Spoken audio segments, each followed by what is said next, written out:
Forrest Dunbar. Sorry, I might have confused people by saying call roll. Austin Quinn Davidson, and on the phone, who do we have? This is Ross. Thank you, Mr. Cross. Anyone else? Felix Rivera. Hi, Felix. Okay, great. And from the administration?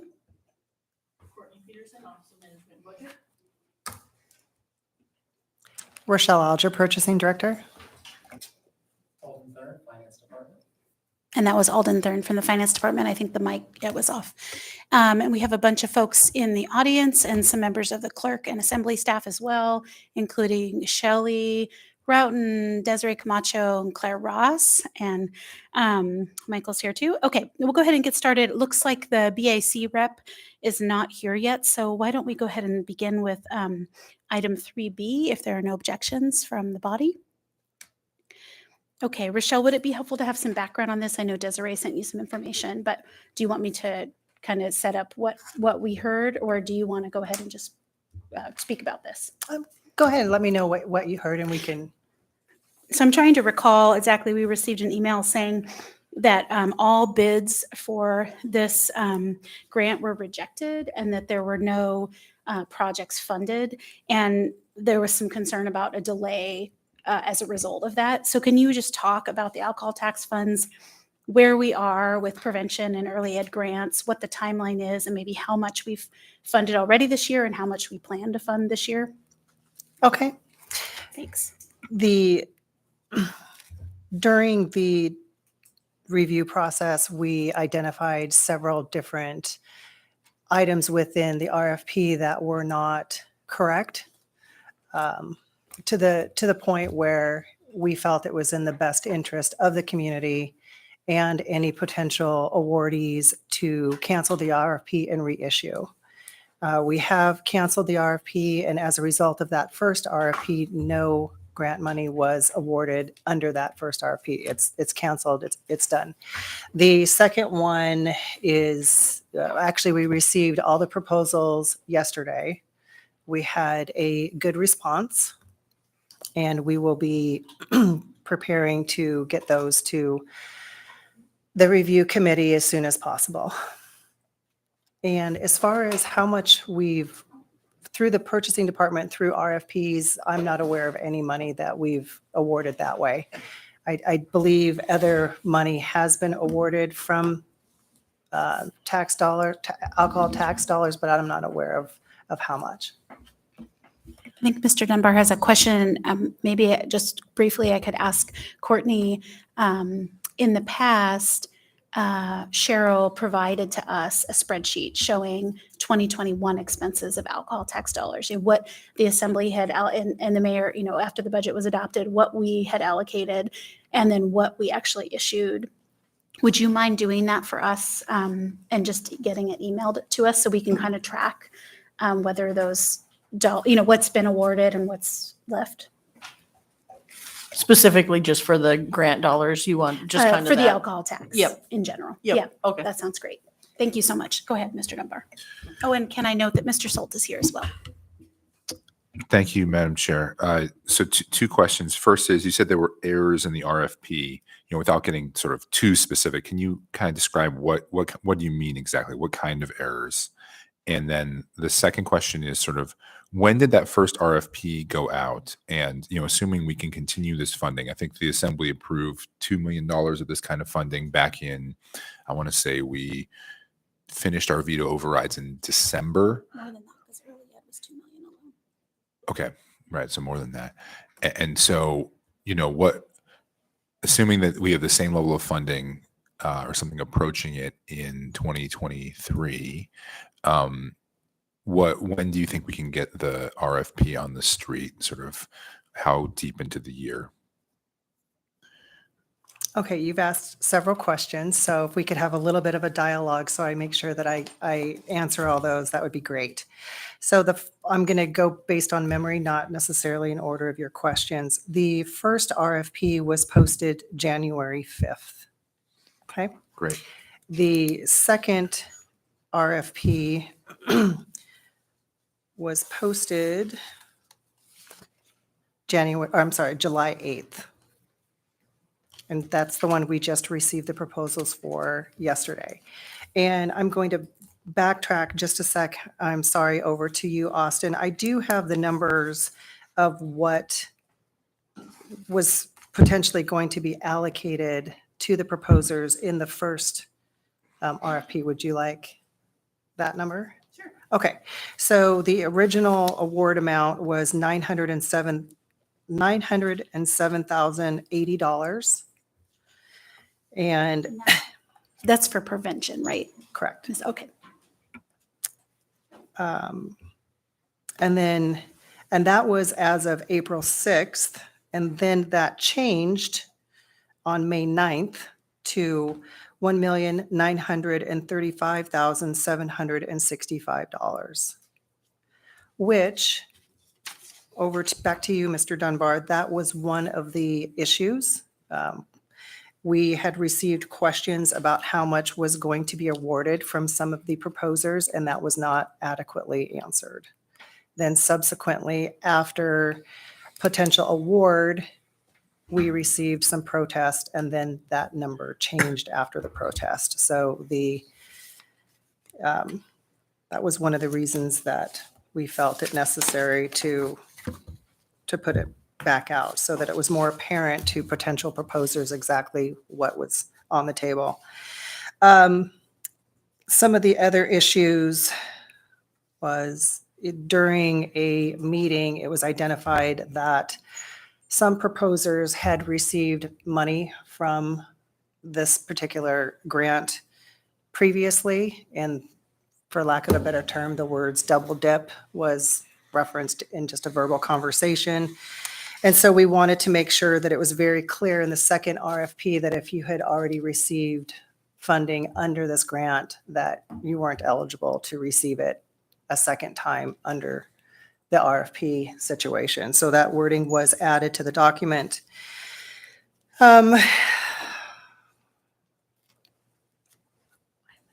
Also, Yeah, I'm sorry. Can I pause you there for a second, Ms. Alger? Sure. Why? What do you mean previously? You mean in the previous fiscal year? no, previously this year. This year, okay. And I guess why, let's say there was a particularly successful program that we wanted to expand or to continue, why wouldn't they be able to double dip, if that's the right term?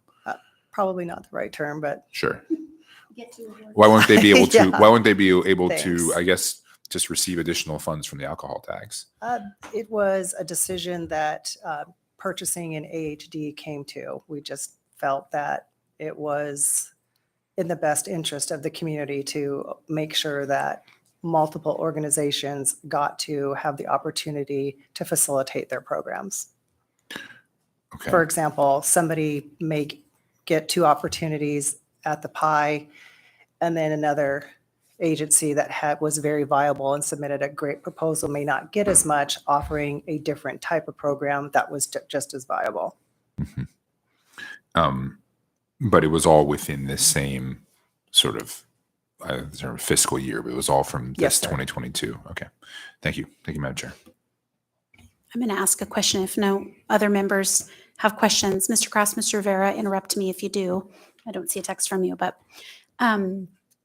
so why did it take, I guess the main concern from providers that we're hearing is that having the RFP go out in July means they're not going to get selected if they do until later in the year. And then they have a limited number of months to implement the work in 2022. Whereas if it happens earlier in the year, there's more time to get that work done. So can you speak to what you think that impact might be, or what you're expecting from people who get awarded later in the year? Well, first, maybe when do you think you'll know who's awarded? And then how long will they have to spend that money?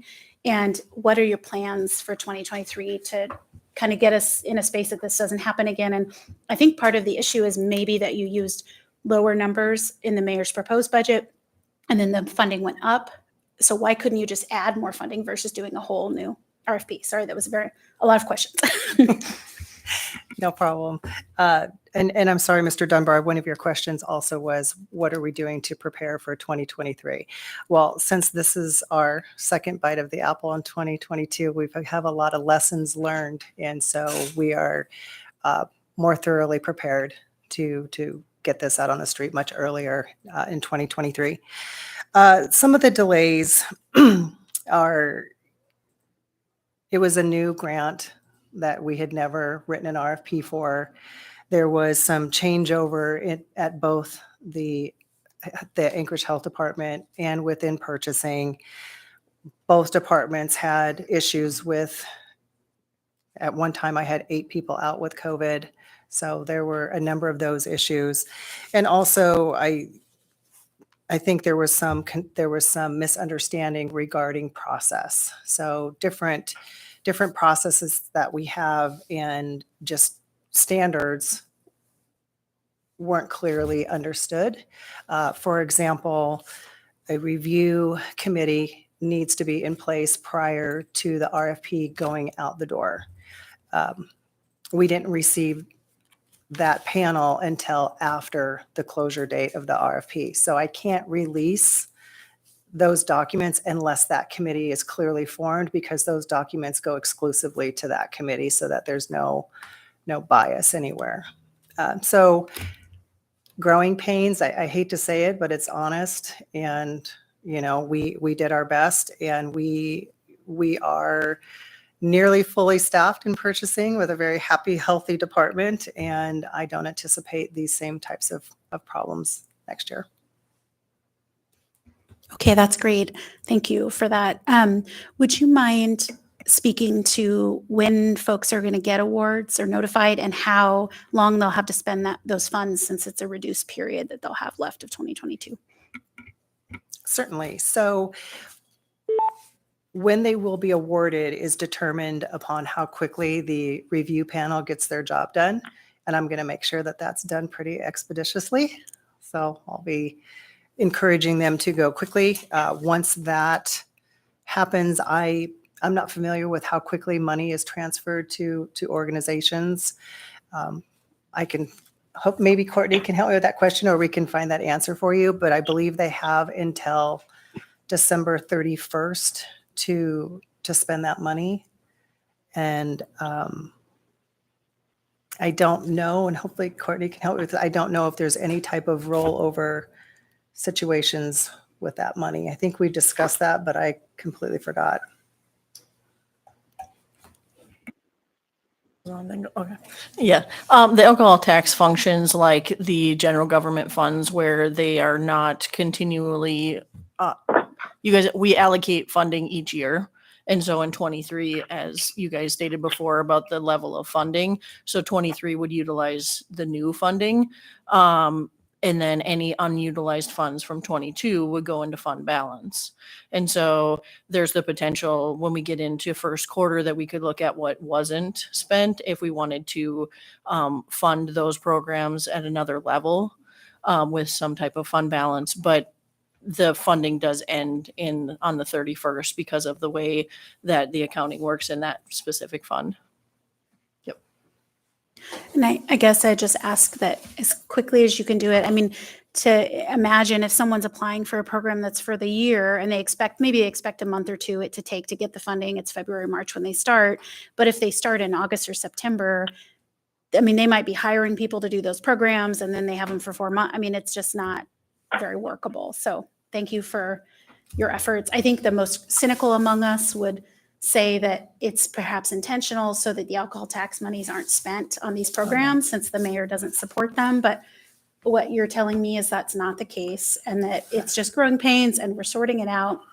We'll be on board next year and do your best to get it out soon in 2022. Madam Chair. Absolutely. Yes, ma'am. Yeah, and Mr. Constant is here. Go ahead, Mr. Constant. Thank you. Rochelle. So why couldn't the Assembly authorize the extension for another 12 months for those grantees in year one?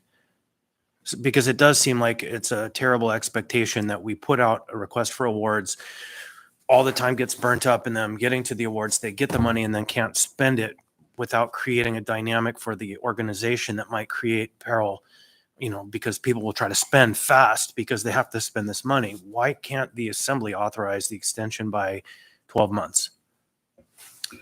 We can't future appropriate in funds. So those are annual funds, and the funds are only appropriated annually, and so they expire at the 31st. So it's the reason why we go into the fund balance situation and then appropriate what would be considered fund balance in after January 1st or after the books are closed, so that we know what's left over. Kind of like what we're doing right now, where the 21 fund balance is getting utilized. If we don't truly know what that number would be until the books are done.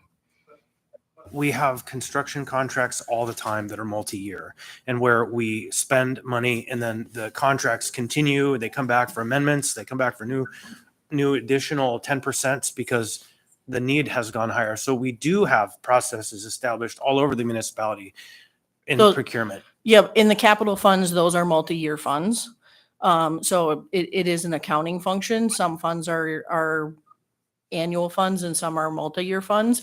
And the alcohol tax, the general funds, the limited road service area funds, those are all annual funds. And the multi-year funds are the capital funds and the grant funds. But these are grants. They're grants that are funded from an annual fund.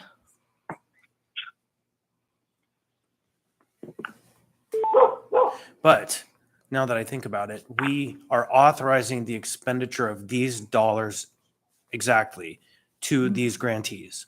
And so there is a fund available. Those funds exist today and they'll exist tomorrow unless they're swept. And so I'm going to challenge the department to come up with a methodology for us, at least in the short term, to allow for these grantees who are going to have 90 days to spend their money for a year-long project to have enough time to do it. It's just not right. And so there has to be a way. We have mechanisms. Let's figure it out. Let's work. We will, whatever we need to do, sweep and move funds into a grant category or some other element, because once the funds exist and we've appropriated them, they should be available to be spent. And one way maybe we could handle it is last year it was difficult because we didn't know how much money was left over from 2021 until quite a ways into 2022. But as part of you providing that information, Courtney, if you're able to provide as we get to fall budget season, how much it's looking like is left in the 2022 alcohol tax or is going to be left, we could essentially just allocate more for the alcohol tax for those same programs in 2023, right? We could kind of roll it over through doing that. Anyway, that's potentially a solution. But Again, I'll just add, we are creating a scenario where grantees are going to be put at risk of making mistakes or being too aggressive to try to spend these monies down, and then they get in trouble because of our failure. And so it is growing pains, and I know we can figure this out, and hopefully there's a method for us to protect these grantees from making rash decisions based on short timelines that they put in money for 12 months of request. And maybe what that means is we move the request process forward in the future in such a way that we're doing the solicitations in year 2022 for 2023, and the awards are done near the end of the year, so that they actually get the money and the notifications and everything out of the way in advance, so they do have the whole year. Because otherwise we're going to be in a trap where every year grantees are limited in their ability to spend by the clock moving forward. and I think Ms. Alger wants to respond, but I will say that, you know, if you did it initially in January, that's right after we approve the budget. So I think that's a fair time to do it, but waiting till July is, it's hard. Anyway, go ahead. And then I think we should move on because we have other things. And I think we're all on the same page that we're going to try to figure it out moving forward. And this isn't great for the applicants. Go ahead. Okay, I just got a text from Mr. Gervais. He's muted on the line, and I think he had something to Oh, add. okay. Mr. Gervais, can you unmute? Yes, ma'am. Can you Thank guys you for hear me calling now? in. Go ahead. Yeah, sorry I couldn't be there in person. That's okay. I did want to say that, you know, the health department has, we own a piece of this too. I apologize because we recognized a little late in the process that the programmatic piece caused some of this related stress that we're dealing with. And we've addressed that moving forward to have a much more timely schedule to make this happen. So the grantees are not trying to rush to spend this money. And I didn't want to think it fell back on purchasing. We own a significant piece of it, and the turnover here had resulted in some of the conflict around the A tax appropriation. Thank you, Mr. Gerace. I appreciate that, and appreciate that everyone's trying to figure out a better system for next year and try to get things out quickly this year. Thank you. Is everyone okay with moving on to the next item on the agenda? Last note, I'll just say, I'm sorry I'm pushing this. I work in grant writing for nonprofits and I see the traps and I want to make sure we don't set traps because I know you don't want to do that either. So just one final comment. I assure you that we're very prepared for next year. As a matter of fact, the buyer who's worked on this is in this meeting. So she's observing and is very on top of wanting to make sure things go very, very smoothly next year. So Great. Thank you. Okay. Thanks again for being here. Let's go on to, I still don't see a member of the BAC, so we'll keep moving on through to 3C. That's the MOA financial status. I assume that, are you going to give that, Courtney, or I don't see Ross here. Okay. Dan? Okay. Go ahead, Dan. Thank you. Thank you, Madam Chair. So my name is Daniel Moore, Dan Moore, and I'm with the Treasury Division. I'm the Municipal Treasurer. And so I'm going to give an update on the revenues here. Ross Griswold's in the back. He's the acting CFO. All right. So I don't know if, do you all have the handout? Do you have it? Okay, good. All right. So I'll go through this fairly quickly just because I know you're running a little bit behind time-wise, but this is the first documented status report we're able to give for this year. And I'll sort of point out what we can speak to and what we still need more information to really, be able to predict things a little bit better. So just looking, I'll just go page by page and just highlight key items from each page. So on the very first page, and these are all major revenues, some of the largest dollar revenues the city has for general government operating budget. So the first page, the biggest one to point out here would be the PFD revenues. Each year when PFD is paid out, we are able to garnish PFDs for anyone who is delinquent with criminal fines or delinquent with civil fines, which would include traffic. Hey, Dan, excuse me. yeah. I just want to note that Ms. Allard is on the phone as well. Okay. Go ahead. Thank you. So for PFD, we had a very strong year last year, and our realization rate was quite strong. And this year, of course, it's going to be even better, the dollars, because the PFD itself has gone up. When the budget was set, there was an enhanced amount that was budgeted, but that amount is actually less than what we expect now, which is the $3,200 plus or minus. We will know by September 20th what that first batch payment is going to be. And based on that, we can then project pretty accurately what we think we'll get from PFD. So the budget is $6.9 million. We think because of the enhanced dividend, the energy piece, it'll probably be at least $500,000 more than what was budgeted. But we'll be able to give you a better update once we get into that latter part of September. The other two revenues on this page are expected to meet budget.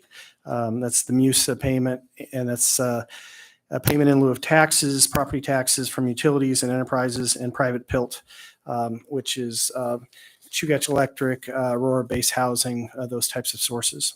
So those are on track to meet budget. The second page shows you the two largest sources that the city has, and that's in the property tax area.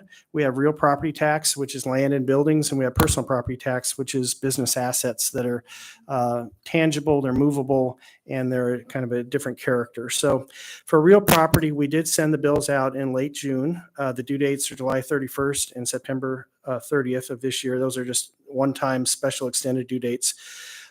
We do have a new system. It's the Tyler system. So we use that to do the billing.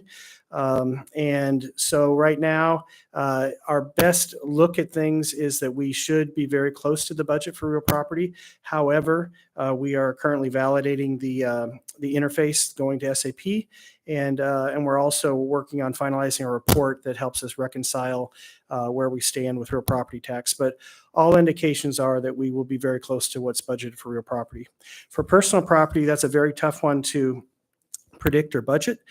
We will not know until we actually generate the billing roll for that one. That'll be sometime around second half of September, early October. At that point, we'll know how much we're billing, and as soon as we bill it, it becomes revenue. So it is hard to predict. The budget was lowered for personal property tax for this year because a number of businesses had gone out of business, and their ability to generate money for their business had been hurt due to COVID. So that was conservatively budgeted, and so we'll see how that comes in. The cash flow earnings are the very last one on this page. That one can fluctuate tremendously. Last year was a very tough year. We were in the hole $2.3 million by the end of the year. We actually expected this to be a very rough year, and so the budget was necessarily brought down to only $700,000. And we checked with the Public Finance and Investment Division, and they expect that we'll be right on budget as of this point in time. But this particular revenue, cash flow earnings, can be very volatile. It fluctuates a lot month to month. The good news is, because of the extended property tax due dates, that actually gives us an opportunity to invest those new monies, which are quite significant, in higher interest rate yielding securities. So the timing of that actually should work in our favor. On the third page, and this one I know gets quite a bit of attention each time, are you can see some shaded areas. They're both quarterly revenues. One is room tax, the other is rental vehicle tax. They're both heavily driven by the tourist season.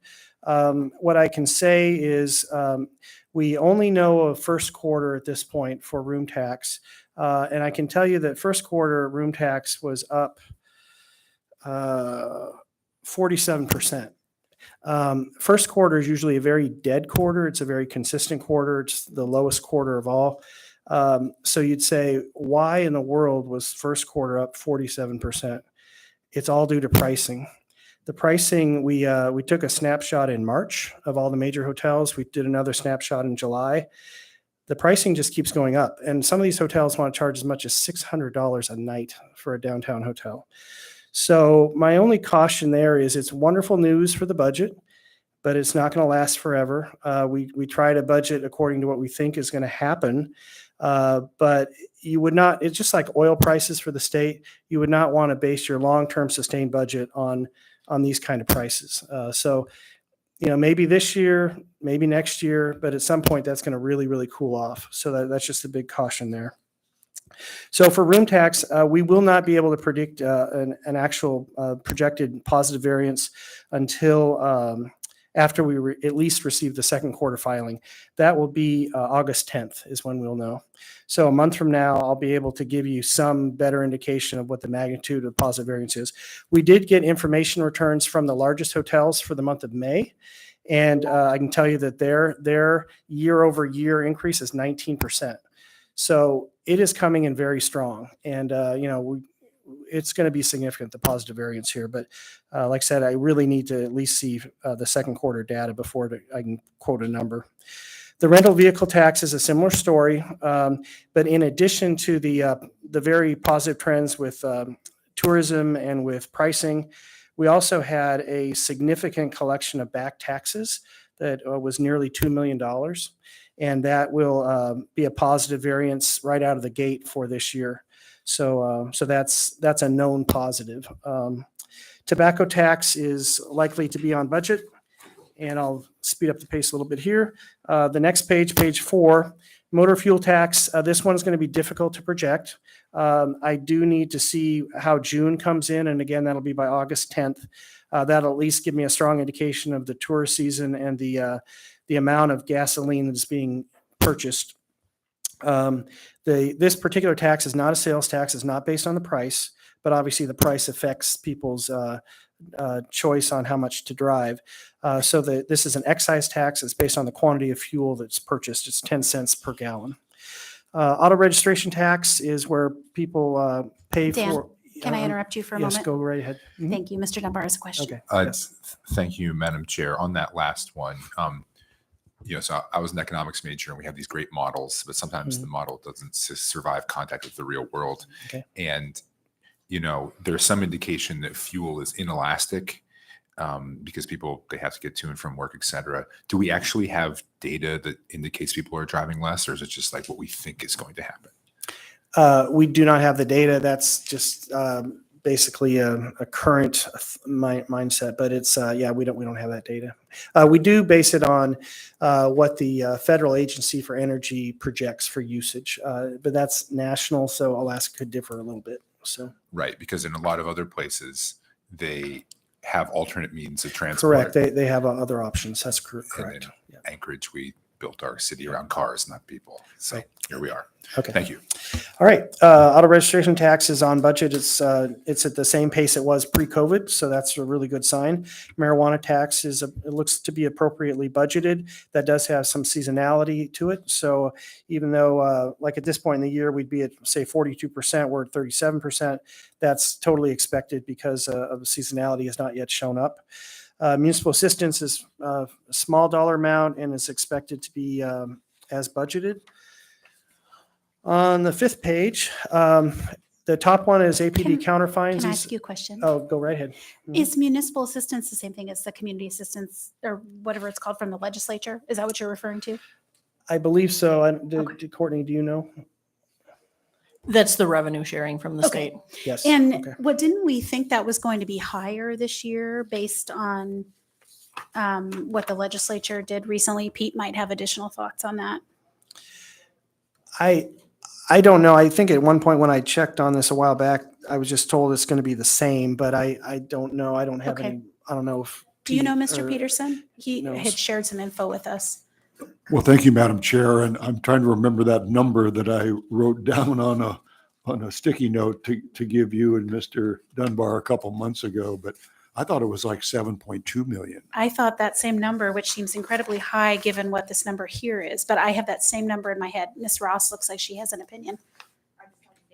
You have the same number in your head. So it might be worth looking into that. Oh, 'cause that we'll could definitely follow up. I'll greatly check with change. AML and see what they Awesome. can tell us. Yes. Yeah, Thank yeah. you. He had, Niels has those numbers. Mhm. Thanks. Okay, thanks for that heads up.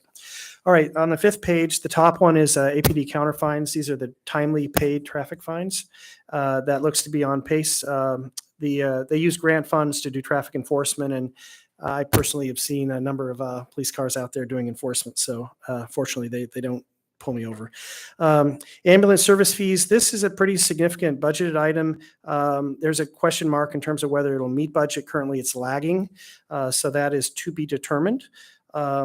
The trust fund, the MOA trust fund, is right on target to meet the budget. This is the budget amount set at first quarter. It's based on a 4.0% payout. And the good news here is that we paid out nearly 70% of the dividend on January 14th. That was before the market started to crash. And also, just so you know, the trust fund right now is at $384 million. It's about negative 12% for the year. It had a high point of 450 million. So it's been a very tough year in terms of investment returns for all sorts of people that have investments and also for anyone looking at the inflation rate. The last two items are the Building Safety Fund, and this is an independent fund. It's expected to pay for all its costs through the revenues it generates. It looks like it's at 69% realization for the year. It's obviously very seasonal, but it is ahead of where it was last year. So at this time, it was at 58%. Now it's at 69%. So chances are it will exceed budget. Alcohol tax, which I think you were all referring to not too long ago, that one, we did increase the budget because we had 12 months this year instead of 11 months like we had last year, because of the alcohol tax started in February. So this year is our first full year. We do expect that it will meet or exceed the budget. So the budget is currently set at $15.4 million. We're about 107% of where we think we thought we would have been at this point in the year. So it's looking good. It's very positive. And that's all I have. I have a question for you from Okay. Forrest. Thank you, Madam Chair. So the year to date on the alcohol tax, what month is that through? That's through the first 5 months of the year. 5 months. Okay. Yeah, and Mr. Constant, go ahead. Thank you. It was nice to see the spreadsheet of the alcohol tax expenditures broken down. I would love to have detail provided to us at some point. You know, there are these blocks, 8.7 million for the health department. It would be real nice to have detail. Then the second matter I want to bring up, that letter that went out with the tax levies. I'm looking at page 6 of your nice table here, Assembly Budget Finance Committee, July 21, 2020, revenue summary highlights. 2021 actual, page 2, top line, real property tax, including ASD, is 563.4 million for 2021. And then for 2022 budgeted, that's 554.5. Is that the Assembly's final enacted budget number? Yes. So is it a fair statement to say that the Assembly's enacted budget reduced property tax levy by 11 million, 11 point, or I'm sorry, $9 million? It's the numbers are what they are. So that is the Assembly approved budget after mayor veto. And then when you compare that to the prior year-end actual, it's about $9 million difference. Reduction. It's $9 million less, correct? I just want that record to reflect accurately that this Assembly in its budget reduced the levy from last year by $9 million. Thank you. If only all those emailers were listening to this meeting. Any other questions before we move on? Dan, I just want, okay, oh, right, I'm sorry, Mr. Peterson. Before he goes, I just want to say thank you for doing this. It's so helpful and we really sure. appreciate it. We know it takes a lot more work to Mhm. calculate all this than just put together the spreadsheet. So thank you. Go ahead, Mr. Peterson. Thank you, Madam Chair. And, you know, with the environment changing, interest rate wise, they're going to be continuing to hike interest rates. Do you think they're going to be changing the allocation in the trust fund to put more bonds in there since they might be a little more valuable for a change? Thanks. Okay, thanks, Mr. Peterson, through the chair.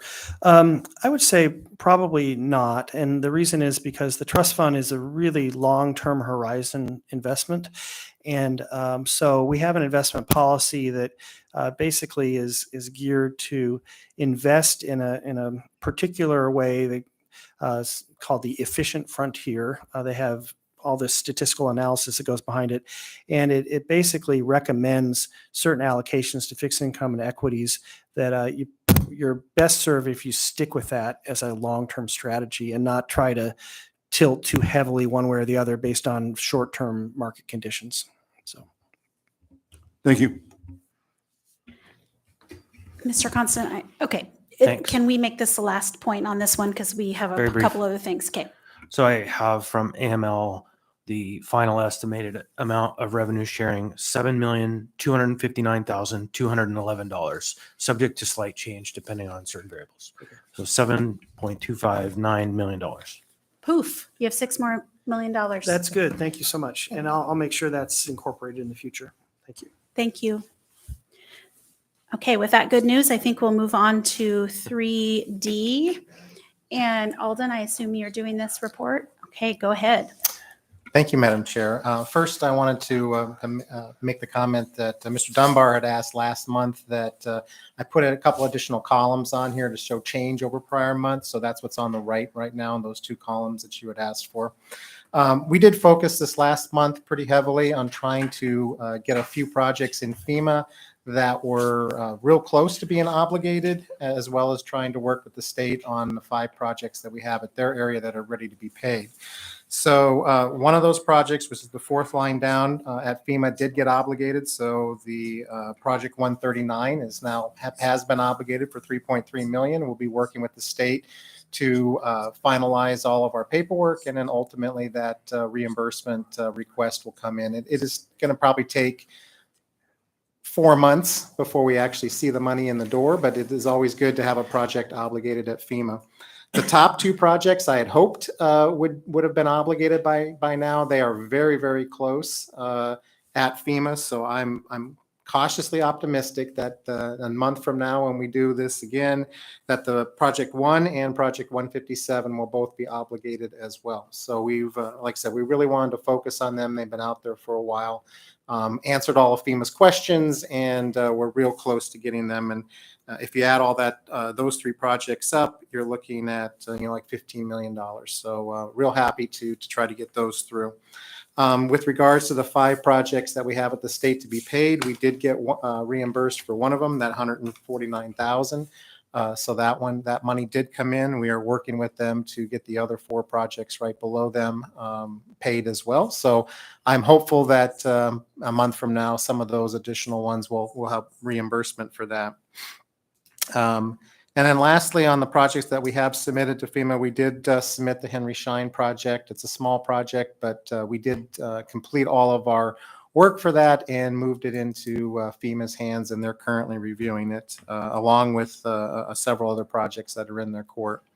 And then I will make a comment on project number, third project down from the top, that's 7.2 million. We were able to respond to FEMA's questions on that sheltering project, so it is in their hands for review at this particular point, and we will stand by ready for any additional requests for information that they may have as they go through. As I stated, we really focused the last month on trying to push through some projects that we've had submitted. Didn't work quite so much on the not yet submitted projects, but that's going to be my focus over the next month here. As you can see, I did add a number on the bottom down there, which shows what our current year expenditures for COVID have been since the start, and how much I have documented. So I've documented 97 million currently, and we've spent 121. So I am going to aggressively work over the next month here and start documenting some of those additional expenditures. A lot of those are 2022. I kind of waited here until we got through July or into July to be able to pull all the first 6 months of the year. So I'm going to aggressively look at those, and we'll either put those in those projects that have not been submitted that I've had waiting out there with those small dollar amounts, and those numbers I would expect to be significantly higher next month. Or if there's some expenditures that are not in those projects, we'll create new projects for them and we'll drop them in. But we're going to certainly try to get caught up a little bit here on more current with where we are on documenting our expenditures and getting them out there. And with that, I will end and take any questions that may have. I have a question so I could get us started. Thank you for that report. And so the way I'm reading this, out of the 97, well, I guess the total is 121. Out of this, one of these totals, whichever one you use, we've received $41 million. That's a reimbursed column, right? That is correct. We've been promised by FEMA 48 million. So that's 89 million. No, it's that they're the same number. So Oh, 48 is the obligated, of which we received 41. So I we're see. working through the process to get that $7 million difference from the state. Okay, got it. So the process goes that once we get FEMA to say the projects are eligible and obligated, then they obligate, and that's what they've obligated that money. Then it switches over to the state, and it's really a paperwork process. We have to do a grant document, and then they review all of our transactions again, and then they actually pay us. They Okay. get reimbursed from the government. So it's not in combination. It's our It's a subset of the yes, obligated how. correct. I wonder if you could mess with the titles a little bit. I've probably 100%. asked you this exact same question in the past and forgotten, and I just worry for the public if they were to look at this online, they probably wouldn't know that. I don't know what the best title is, but maybe, promised or something and then actually received of that amount or something like that. Okay, so, but we're still working with FEMA. We're still receiving reimbursements. There's been no massive change in FEMA reimbursement that you're aware of. Well, the one change that I mentioned, I think 2 months ago now, on State. July 2nd, the reimbursement from FEMA went from 100% Yeah. reimbursement to 90-10, which is still 100% for us. Right. It's just the state pays 10% and the federal government pays 90, but it's still 100%. That's the change that went into effect on July 2nd. Okay. But as far as our projects go, all of the projects that are currently have been submitted, the latest project we have is December 31st of 2021. So that doesn't affect any of those things. But those projects that I've created as holding places and that we put new things into, that's where most of the 2022 expenditures will go. But we've agreed to only run our expenditures through the July 1st so that it's not complicated to the state where we might have an expenditure that was 100% versus 90. So all of our dates you'll see are all specific based upon the FEMA date guidelines that have come out. Okay, thank you for that clarification. There's been some stuff released recently that I think maybe intentionally was trying to confuse people, but FEMA is still reimbursing. We're still getting 100%, not from you. Thank you, Alden. And moving on to Mr. Constant and Mr. Soul. Thank you. What I heard there at the end, though, is we've agreed not to seek reimbursement after July 1st, which is when that change went from 100 to 90. So does that mean we're no longer going to seek reimbursement for reimbursable expenses, or is it just a different pool? It's a different pool, Mr. Constant. When I was creating these projects, which were several months ago, Right. prior to the change and so forth, that's just the date I picked. FEMA has we initially had projects that were an entire year, and they were really struggling with that because it's so many transactions. It was taking them forever. So they asked us to put projects in smaller time periods so it would reduce the scope of their work. So to that endeavor, I tried to go in 6-month increments to be able to do it. So it just so happened that the projects I created that began January 1st went through 6/30. I just made them through 7/1 because so that we'd have that 1-day issue right there. I have not created any projects at this particular point that are for July 2nd through the end of the year.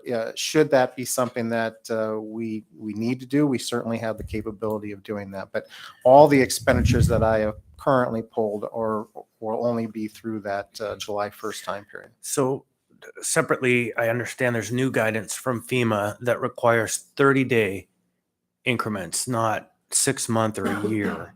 And it also requires what appears to me, and I'm no expert at this, some kind of pre-approval. And so have you seen that guidance that's come out? I am actually not aware of that, Mr. Constant. So I can certainly check with our contractor who we have working for us and see on that particular guidance. I have to admit I have been out for a couple of weeks, and if something happened while I was gone, that could have. But that's not been the conversations that I've had with FEMA and the state prior to my leaving. That was not the expectation that they left me. But Right. if something changed, I'll certainly check into It that. certainly relates to non-congregate sheltering. And so I will see if I can find that link and send it to you as well. Certainly. Thank you, Mr. Soul. So through the chair, and kind of following up on her question, just from my understanding, you have roughly 34 million yet to submit. Of that 34 million, roughly 24 million yet to document. And then 73 million roughly that we still need to have FEMA or the state of Alaska obligate. So, Mr. Solty, we've submitted 87.6 to FEMA. I've documented 97, so that's 10 million difference. So I have 10 million that I've documented that I haven't submitted yet. And then your comment is correct. We have 24 million that I'm still yet to document. Perfect. Yep. I think we're matched. And you are 100% correct. Currently, we have 4. That's the key number from my perspective, is obligated. That because FEMA is the first step in the process. They have obligated 48.5 million. I am 100% confident, I'll put it out there, that the first 2 projects are definitely going to be obligated because they are so far down the process. So that additional 6.1 and that 5.5, I'm hoping that they will be obligated by next month, but they are currently in the legislative review process, which is very close to the end of the process. So those 2 are there. Many of these there's basically that would leave 4 other projects that are currently at FEMA that they are reviewing, and there will be some time before those projects will be obligated through the different processes. But I would expect that obligated amount's going to be real close to 60 million here very shortly once those top 2 projects get obligated. Great. Thanks for the work you're doing. Appreciate it. It just takes time. It takes a lot of time. Everyone knows FEMA's super quick. Thank you. I think with that, we could move on to 4E and get an update from Courtney. If you don't have anything to add, Alden? Okay. I'm done. Thank you, Madam Okay, Chair. thank you very much. So there are 2 budget versus actuals reports that we are submitting for today. The first one is the general government budget versus actuals. And the highlight is there is nobody that is 5% over in the variance through 49.6% to the fiscal year. So that's good news. Some of the highlights as far as the underspend, the CFO's office, they have an appropriation for ML&P costs. And so as those come in, the expenses will get posted there, but we're kind of seeing that those transactions lower because the sale is pretty much wrapping up and everything's kind of done there. So that one, those proceeds specifically will go to the trust once they are completely finalized with the sale. So the other one is Equity and Justice, which they have some vacancies. So their spend rate is lower. The Health Department, again, they have some vacancies that are contributing to the underspend. And I think everybody else is kind of in the same window. The municipal manager had a large appropriation for, let's see, the Chugiak electric. And so as those bills come in, that will additionally get spent down. So the expectation is that right now everybody, although maybe a little bit under, should be on budget for the end of the year. Do you want to take questions about the alcohol tax portion too? This is kind of what I was referring to earlier. I didn't realize you had already prepared it. Yep. The only thing that would be maybe additionally helpful is what grants, since we can't tell what type of thing necessarily, like, Yep. for instance, if it's prevention, it's under health, but we don't know what, was it STAR? Was it Yep. like a list of grants? I was going to go through the alcohol tax next, Okay, unless awesome. anyone has any general government questions. Looks like we don't. Go All ahead. right, thumbs up. So, yep, to the alcohol tax. You'll notice that Equity and Justice is over, and that was due to an erroneous accounting posting. So we are working with the finance department and Equity and Justice to get that moved over to the general government side. So that actually will bring their spend on the general government side up a little bit, but still within the variances for this period in the fiscal year. The finance department is slightly under. That's the tax enforcement officers for the alcohol tax. And then just some non-labor postings. So they just haven't had much non-labor yet. The fire department, that would be the MCT funding. We are working with the department, HR and the legal department to make sure we're complying with all of our code provisions, collective bargaining agreements, and personnel law to make sure that we're not doing anything we're not supposed to, but in standing up that MCT program in the fashion we are able to. Ms. Peterson, can I pause you there? Mr. Absolutely. Dunbar I has can wait till the end of this. Oh, okay. Sorry. I'll ask a question since I already paused you. So Yeah. with respect to the mobile crisis team, Yep. I'm a little confused because my understanding from listening to public safety meetings is that the reason that we haven't gone to 24/7, even though the municipality provided funding as of July 1 to do that, was because of some classification challenges in HR for the positions. But those positions already existed, right? For the other, or was that just because the firefighters were kind of on loan and weren't officially classified?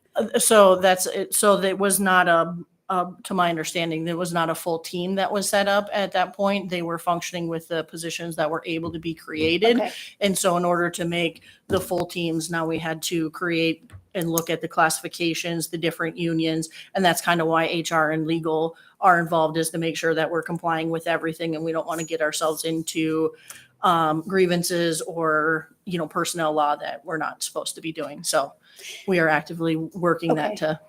And my experience is that classifications can take a long time, and I'm not quite sure why, but I know that's a sticking point in HR in general. Yeah. Do you have a timeline for us where you think that we would be ready to operate? Because obviously, especially given what's going on in Centennial, like we've got a lot of issues going on in the community. Having a mobile crisis team that can actually respond 24/7 is really important. So do you know when that will be up? I don't have a final timeline, but I know that we are actively working on it and continually having meetings to get to an end result. But I will try to have an update for you for the next meeting on what we think will be an actual date that we can stand up the Awesome. And MCT. who's the contact the person who knows the most about that? Is it Blair? Is it Raylene? Right now, Blair is the point of contact. Okay, so Yep. maybe even if you could check with Blair and she wanted to update us by email or something, that would be Okay. helpful. Yep. Thank you so much. You're welcome. Mr. Dunbar, did you want to go ahead since I've now I- derailed her? I mean, I could guess I could let, well, no, yeah, Okay. I guess I'll ask the question. So this is not, when we pass the alcohol tax budget, it's Mhm. not structured this way. It's structured sort of programmatically, right? So Yep. we see, and so it can be a little bit difficult reading this and trying to relate it back. But one of the issues we had over the last 6 months was we had said, we're taking money out of the alcohol tax and we're putting into the general fund for, or positions rather at the health department, Mhm. a variety of nursing positions. Mhm. And then we discovered that that sort of wasn't how things were being operated. And then we did it again during the revised position, process where we put them back. Mhm. This 8.7 million, or I guess now it's 10 million in health. Mhm. Does that include the positions that we shifted back to? No. Okay. Nope. And she did promise to provide a little additional information here with all of the grant recipients and what the money for each department was going to. So I think we'll Yep. get that after this meeting, Oh, great. which would be helpful. Yep, Thank we you. can, we can get it kind of down to, I think, that programmatic Awesome. level. Thank you. Thank you, So Courtney. speaking of the health department, they're kind of underspent is due to, as Rochelle had explained, is the grants haven't been issued yet. Additionally, we had, I think it was 2.5 or 2.8 million that was for the sheltering costs. So obviously that from the alcohol tax is not being spent. So there is that amount still in there. And then for the police department, theirs is due to lack of vacancies. They had some promotions internally, which created the vacancies in the positions in the alcohol tax. So they were working to actively fill those positions, as well as spend the 550,000 in the non-labor. I'm trying to remember what the positions in APD with the alcohol tax were. And And we'll see when we get your programmatic thing. But I know we did an increase at least to the prosecutor's office, but that would Yep. be in legal, right? Not in APD itself. correct. Yeah. I believe there was a dispatcher. I believe there was a Yes. couple of There were. evidence clerks. That's right. Because Okay. we, at the time when the alcohol tax was created, they were seeing a large uptick in the dispatchers overtime because they had some vacancies, but also some other things going on. And then the same thing with evidence, Yep. since we're collecting a large amount of it to actually deal with those things. So Madam Chair, do we That's need a right, good motion to memory. extend? I suppose we do. I'd move to extend 10 minutes. Second. I was trying to make it objection? really quick in my I know, time. I was so- hoping to. Okay, go ahead. Is And that it? actually, I think that covers all of them unless anyone else has any questions on the alcohol tax. Were you raising your hand, Mr. Dunbar? Any other questions from any other members? I would just note that I'd previously stated to the treasurer that I Dan. would like detailed down the alcohol tax expenditure. So I guess I really meant that to you, and we'll get there. Yeah, yes. Yep, I noted it. And so we'll get you with the grants. And again, I don't know that at this point we'll have a lot of the grant 'Cause they haven't detail been- because yeah. because Rochelle had explained that those aren't quite ready yet. But we definitely will get you in the other areas. Awesome. Thank you so much. If I might, just in those areas that are unexpended, just a brief, these are for grants for X, would Yep. be enough. Just for the grants or just in all of the areas? In any of those areas where it's not clear or funds have been expended or haven't yet been expended, but there's Okay. no really good way to detail them, some Okay. kind of a statement that says these are for X or Y or Z, whatever was Yep. appropriated in the budget. Okay. Great. And I just want to say thanks again to all of you. These reports are incredibly helpful. Dan's been doing his for a while. I guess even back in the day, Lance did, and then Cheryl. But they're just really helpful and give us a place to ask questions from. So go ahead, Dan. Thank you, Madam Chair. So just one technical note I meant to mention earlier is this is our first written report and presentation to this committee with, details in it. So we will do what we've done in past years, and we will take this report and submit it as an AIM to the assembly. And it'll be a monthly AIM that comes to you. Typically, the budget committee hears about this information before it hits the assembly. And I also will make sure on the revenue sharing to update that number. So you'll see that in the report. Thank you. Great. Yeah, go ahead. Sorry, kind of same. We will be submitting our monthly expenditure reports as well. So you'll start seeing those AIMs coming through with this detail, and then also the explanations from the departments on where those vacancies are. Perfect. Yep. Thank you all. Okay, with that, I think we'll move on. If there's any other business, I still don't see a representative from the BAC here. So go ahead, Mr. Dunbar. Thank you, Madam Chair. And I had intended to put this on the agenda, and it just didn't close the loop because it had so much going on. But Jack Gadamus, I would like a briefing, and I think that we can do this at a work session when we discuss the ordinance that you, myself, and Mr. Constant put forward regarding property tax exemptions, because it's a very complicated issue, but I think Jack could explain it to us well. The combination of the assembly lowering the mill rate and valuations increasing caused some of those exemptions to fall in value. And so we are getting a number of emails from seniors in particular who are right in that their home is right around the $250,000 range, where they were previously maxed out at the old exemption amount, and now their exemption has stayed static, but the value of their house has increased. And again, the mill rate has fallen, so the value of the exemption has fallen.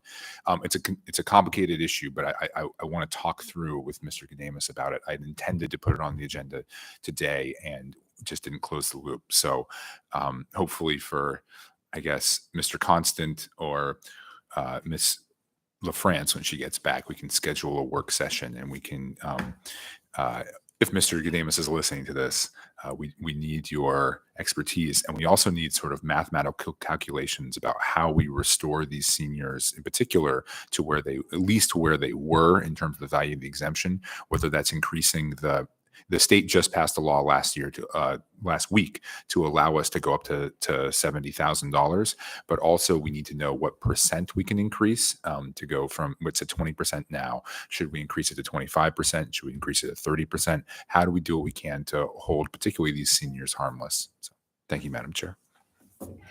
Of course. Yeah, and I'm hoping that all of the members can get on board with that ordinance because it's something that's going to benefit, I think, a lot of folks. Go ahead, Chris. Yeah, that was what I was going to speak to, is that there is now an ordinance moving that establishes a ballot question and sends it to the voters, because the voters ultimately have the say in that. And we're definitely seeking your support in getting that to the voters. And we definitely need to refine it so that we put to the voters exactly the question we want, not a rough draft. Okay, anything in 4A or B? It's kind of funny in the budget committee to talk about legislative priorities, since we're not really a substantive committee, we're more of a accounting committee. So I think I'll just keep moving unless there's anything anybody wants to bring up. I have one. Okay, go ahead, Mr. Constant.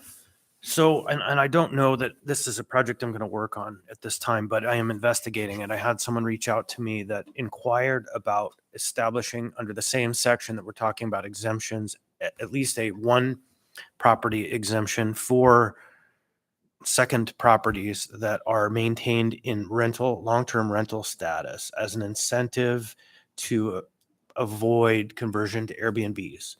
And so to basically incentivize the use of homes for long-term rentals.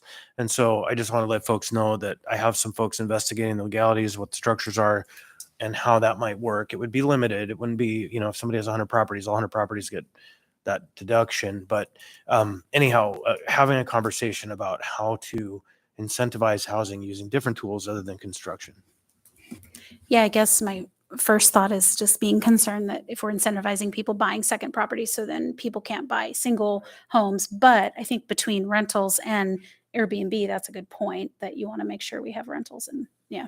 Anyway. Yeah, and the idea of limiting it is so we don't get into that Yeah. situation where you create a rush towards because the value, but instead find that sweet spot. But again, I'm not suggesting I'm doing it I'm Yeah, acting just on it, I'm exploring it. investigating Yeah, right great. That's a good thing to be thinking about.